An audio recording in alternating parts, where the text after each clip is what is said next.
అవధులు ఉండవండి. ఇక్కడ లాంగ్వేజ్ తో కూడా సంబంధం ఉండదు. ఒరిస్సా నుంచి, విజయనగరం నుంచి అండ్ తెలుగు రాని వాళ్ళు కూడా రామ్ చరణ్ ఫ్యాన్స్ ఇక్కడ మరికొంతమంది ఫ్యాన్స్ ఉన్నారు. వాళ్ళతో కూడా మాట్లాడతారు.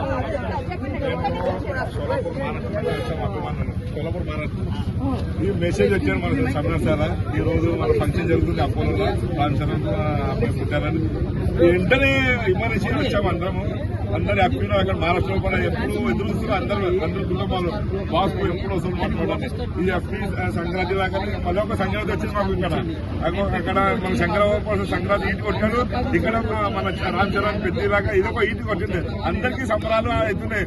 బిగ్ బాస్ లాగా పెద్ద హైట్ అవుతారు. మంచిగా అయితే అందరూ శుభాకాంక్షలు తెలియజేస్తున్నారు. అందరూ మన మెగా ఫ్యాన్స్ అందరూ వచ్చి పండుగలు అందరూ ఇండియా పండుగ చేసుకుంటున్నాం. మరొక సంక్రాంతి లాగానే అనిపిస్తుంది మాకు. మన సినిమా ఇప్పుడు అబ్బాయి ఉంటారు. అందరూ సంతోషం. అందరికీ నమస్కారం. మెగాస్టార్ ఫ్యామిలీకి అందరికీ